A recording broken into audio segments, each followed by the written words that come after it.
So hello guys, welcome to channel Fino Vidya learn finance be independent. So friends, आज की video में हम fix deposit के बारे में डिस्कस करेंगे। अभी बहुत सारे यूट्यूबर जो फाइनेंस के रिलेटेड वीडियो बनाते हैं, उनमें से लगभग हर कोई बताता है कि फिक्स डिपॉजिट ठीक नहीं है, ये गलत इन्वेस्टमेंट है, क्योंकि इसमें फिक्स डिपॉजिट जो है वो इन्फ्लेशन को बीट नहीं कर रहा है। तो मैं अपना व्यू आज उसमें दूंगा। तो देखिए, ये तो सही बात है कि एफडी इन्फ्लेशन को बीट नहीं कर पा रहा है। इन्फ्लेशन 7-8% में बढ़ रहा है, फिक्स डिपॉजिट उतना भी नहीं दे रहा है। तो उस हिसाब से फिक्स डिपॉजिट तो एक सही इन्वेस्टमेंट एक ऑप्शन नहीं है। लेकिन इसका भी जो बेनिफिट है और किस टाइम में और किस वजह से हम फिक्स डिपॉजिट करें, ये आज की वीडियो में आपको बताऊंगा। तो देखिए, फिक्स डिपॉजिट में मान लीजिए आप 1 लाख रुपया जमा करते हैं, तो 1 साल के बाद वो बढ़ेगा, घटेगा कभी नहीं। 1 लाख 1,000 ही होगा, या 2,000, 1 लाख 3,000 होगा, कभी भी वो 98,000 या 95,000 नहीं होगा। तो एक तो है कि आपका पैसा सिक्योर है। स्टॉक मार्केट या म्यूचुअल फंड में वो पैसा आपका कम भी हो सकता है, 1 लाख का 90,000 भी हो सकता है, 50,000 भी हो सकता है, जीरो भी हो सकता है। कोई गलत शेयर में आप खरीद लिए तो वो जीरो भी हो जाएगा। तो उस हिसाब से फिक्स डिपॉजिट में पैसा आपका हमेशा सबसे ज़्यादा सेव है। उसके बाद मान लीजिए आपका 2 साल के बाद आपको पैसे का बहुत ज़रूरत है, आपकी बहन का शादी करवाना है, आपको कोई घर बनाना है, और आप मान लीजिए स्टॉक पे सब पैसा इन्वेस्ट कर दिए हैं। उस टाइम में जब आपको पैसा ज़रूरत होगा, अब मान लीजिए वो स्टॉक में उस टाइम पे स्टॉक पूरा मार्केट डाउन हो गया है और आपका जो पैसा है उसका वैल्यू पूरा कम हो गया है। तो वो आपको तो ज़रूरत है, शादी बहन का शादी करना है, तो मान लीजिए 7-8 लाख रुपये की ज़रूरत है, आप 20 लाख रुपये लगाते हैं स्टॉक मार्केट में, और वो पूरा घट के 15 लाख हुआ है। और उस टाइम पे जब आप 7-8 लाख रुपया वहाँ से निकालेंगे, आपको बहुत पेन होगा। वो बहुत पेनफुल है, क्योंकि वो आप जानते हैं और बढ़ेगा फ्यूचर में, लेकिन आपको मजबूरी के कारण वो उठाना पड़ रहा है। इसके लिए आप अपना पूरा पैसा इन्वेस्ट मत करिए। इन्वेस्टमेंट मैं भी करता हूँ, स्टॉक मार्केट में इन्वेस्टमेंट जो है वो सही है, करना चाहिए, मैं भी इसका फॉर्म में हूँ। लेकिन आपको जो नियर फ्यूचर में कम से कम 2-3-4 साल में जो आपको ज़रूरत है जो पैसा, वैसा पैसा को आप इन्वेस्ट मत करिए। और कभी कभी तो ऐसा हुआ है, जैसे 92 से 2000, वो 8 साल में स्टॉक मार्केट बढ़ा ही नहीं। अब निफ्टी का चार्ट या सेंसेक्स का चार्ट देख लीजिए, वो 8 साल में कुछ बढ़ा ही नहीं। तो ये इतना फ्रस्ट्रेटिंग भी हो सकता है, 7-8 साल तक भी नहीं बढ़ सकता है। फिर एक बार में ही फिर पूरा 8 साल का रिटर्न भी वो दे देगा, ऐसा बात नहीं है। तो अगर आपका पैसेंस अगर नहीं है तो ये बहुत फ्रस्ट्रेटिंग भी हो सकता है। तो इसके लिए आप जो एक्स्ट्रा पैसा है उसी को ही कीजिए, जो आपको ज़रूरत है 4-5 साल में, वैसे पैसे को आप एफडी कीजिए। और एक बात है, मान लीजिए स्टॉक मार्केट क्रैश हो गया, जैसे कोविड 2020 मार्च में जो क्रैश हुआ था, उस टाइम में जो मान लीजिए 1 लाख रुपया लगाया था, उसका आज कम से कम किसी का 2 लाख, किसी का 3 लाख, किसी का 4 लाख, कोई स्टॉक 4 गुना 5 गुना भी बढ़ गया है। तो उस टाइम में कोई एफडी में रखा होगा पैसा, तो तभी तब वो लगाया होगा। अगर मान लीजिए सब पैसा आपका पूरा इन्वेस्ट कर दिए हैं, तो ऐसा अपॉर्चुनिटी अगर मिलेगा, तब आपके पास पैसा अगर नहीं है तो कैसे इन्वेस्ट करेंगे। इसलिए एफडी में रखे रहिए, और जब आपको ऐसा मौका मिले तब आप उनमें से कुछ पैसा आप इन्वेस्ट कर सकते हैं। जैसे कोई क्रिकेट मैच है, एक वनडे क्रिकेट मैच होता है, 50 ओवर का, 300 बॉल होता है। तो जो 300 बॉल में क्या हर बॉल में क्या छक्का मारते हैं क्या? हर बॉल छक्का के लिए बॉल नहीं होता। जो गेंद मतलब वो लूज मिलेगा तभी हम छक्का मारते हैं। तो उस हिसाब से उसी तरह स्टॉक मार्केट भी वैसे ही है, उसमें हर टाइम पे आपको पूरा फुल इन्वेस्ट नहीं करना है।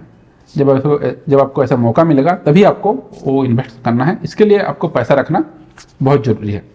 तो फिक्स डिपॉजिट भी करिए, और जो एक्स्ट्रा है, जो पैसा का आपको ज़रूरत नहीं है, वैसे कुछ सालों में 5-6 साल में उस पैसे को ही आप इसमें इन्वेस्ट करिए।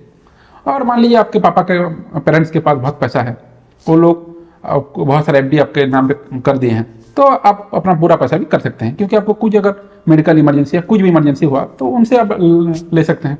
उस केस में आपका पूरा पैसा इन्वेस्ट कर सकते हैं। लेकिन अगर आप ही घर के मेन मेंबर हैं तो प्लीज़ आप अपना पूरा पैसा स्टॉक मार्केट में इन्वेस्ट मत करिए। तो अभी हम जानेंगे एफडी को हम कैसे बैंक में जमा करें।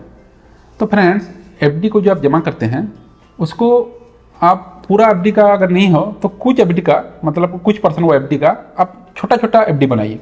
मतलब फॉर एग्जांपल आपके पास मान लीजिए 20 लाख रुपया है, आप मान लीजिए 2 एफडी बनाए 10-10 लाख का। अब मान लीजिए कुछ 2-3 महीने के बाद आपको ज़रूरत पड़ा, कुछ इमरजेंसी हो, आपको 1 लाख रुपए जरूरत पड़े, तो आपके पास तो 1 लाख रुपए नहीं है, तो वही 10 लाख को आपको अब तोड़ना पड़ेगा। तो क्या होगा, 10 लाख से 1 लाख आपको मिला, मान लीजिए 2 महीने में आप निकाले, उसको 1 साल रखेंगे तभी उसका मान लीजिए आपको 6% का इंटरेस्ट दे रहा है। लेकिन 2 महीने में अगर आप निकालेंगे तो 6 नहीं मिलेगा, आपको 4 या 3 या ऐसा कुछ % देगा। तो आपको 1 लाख के चक्कर में आपका देखिए पूरा बाकी जो 9 लाख है उसका भी इंटरेस्ट आपको गंवाना पड़ा। इसलिए आप क्या करें, आपका अगर 20 लाख रुपया है तो 10 लाख रुपये FD कर दीजिए, बाकी जो 10 लाख है उसमें से क्या करिए, 2 लाख का 4 करिए FD, 1 लाख का 1 FD करिए और 20 हज़ार का 5 FD करिए। तो आपको मान लीजिए 20,000 का जरूरत है तो आप एक ही खाली FD जो 20,000 वाला वही तोड़ सकते हैं। अगर मान लीजिए 50,000 का जरूरत है तो अगर 50,000 में कुछ किए हैं तो वही तोड़ सकते हैं। अगर मान लीजिए 1 लाख का जरूरत है तो 1 लाख वाला FD तोड़िए, 2 लाख का जरूरत है तो 2 लाख वाला FD तोड़िए। तो इस हिसाब से 50% एक FD में करिए, बाकी 50% में जो छोटे छोटे % में उसको आप डिवाइड करिए, तो आपको इसमें ज़्यादा फायदा होगा। इसके बाद आपको FD को याद रखिए डिफरेंट बैंक में आपको रखना है। आप मान लीजिए कोई एक बैंक में आपके पास 20 लाख रुपए है, एक ही बैंक में सब FD कर दिए हैं, तो क्या होगा, मान लीजिए वो बैंक डिफॉल्ट हो गया, बैंक मान लीजिए मतलब बैंकरप्ट हो गया, तो बैंकरप्ट हो सकता है, कुछ बड़ा बात नहीं है, ऐसा तो चांस कम है लेकिन हो भी सकता है। बैंक देखिए परफॉर्म कैसे करता है, बैंक हमारा पैसा हम जो रखते हैं FD में या सेविंग में या करंट अकाउंट में, वो वही पैसा को वो लोन देता है ज़्यादा इंटरेस्ट में। और जो डिफरेंस है, मान लीजिए आपको 7% दिया मतलब इंटरेस्ट, और किसी को लोन उसी को 12% में उसको लोन दिया, तो 5% जो गैप हुआ वही बैंक का फायदा होता है। तो मान लीजिए किसी कारण से लोन वो दे नहीं पाया, मान लीजिए जो डिपॉजिट है वो लोग लेने लगे, कुछ हुआ, और जैसे अभी कुछ एक अमेरिका के बैंक में ऐसा हुआ है कि उसका जो डिपॉजिटर है वो सब पैसा निकालने चले आए। तो याद रखिए बैंक का अगर 25% भी लोग उसका जो डिपॉजिटर है वो अगर पैसा निकाल दे तो बैंक बैंकरप्ट हो जाएगा, क्योंकि उसके पास बैंक के पास उतना पैसा होता ही नहीं, तो लोन दे देता है। तो इसलिए अगर बैंक मान लीजिए किसी कारण से बैंकरप्ट हो गया तो आप जितना भी पैसा रखे होंगे उसमें 5 लाख का सिर्फ इंश्योरेंस है। RBI 5 लाख का उसमें इंश्योरेंस किया है, ये मार्च 2020 के बाद ये 5 लाख में, पहले तो और भी कम था, तो वो 5 लाख ही मिलेगा। मान लीजिए 20 लाख भी रखे हैं एक बैंक पे तो आपको RBI मतलब 5 लाख रुपए ही देगा। तो अगर आप वही 20 लाख अगर आप 4 बैंक में जमा किए हैं, 5-5 या 10-10 2 बैंक में जमा किए हैं, तो ऐसा तो हो नहीं सकता कि सब बैंक डूब जाएगा। एक ही बैंक अगर डूबता है तो 10 अगर 2 बैंक में 10 और 10 लाख जमा किए हैं तो एक बैंक का जो 10 लाख का 5 लाख मिलेगा, और दूसरा बैंक तो नहीं डूबेगा, एक ही बैंक डूबेगा, तो एक ही बैंक डूबेगा ना, तो 20 लाख का 15 लाख ही कम से कम बचा। और अगर आप 20, 30 या 50 लाख भी अगर 1 करोड़ या 5 करोड़ रुपए भी एक ही बैंक में जमा करते हैं तो आपको 5 ही लाख ही मिलेगा। इसलिए बहुत ज़्यादा भी नहीं है, तो कम से कम 3-4 बैंक में या 2 बैंक में, एक से ज़्यादा बैंक में अपना पैसा FD करिए, तब आपको नुकसान होने का चांस कम रहेगा। So friends, I hope video आपको बहुत इन्फॉर्मेटिव लगा होगा। वीडियो अच्छा लगा तो प्लीज़ लाइक कर दीजिए, हमारे चैनल को सब्सक्राइब कर दीजिए और पास में जो बेल आइकन है उसे प्रेस कर दीजिए। Thank you.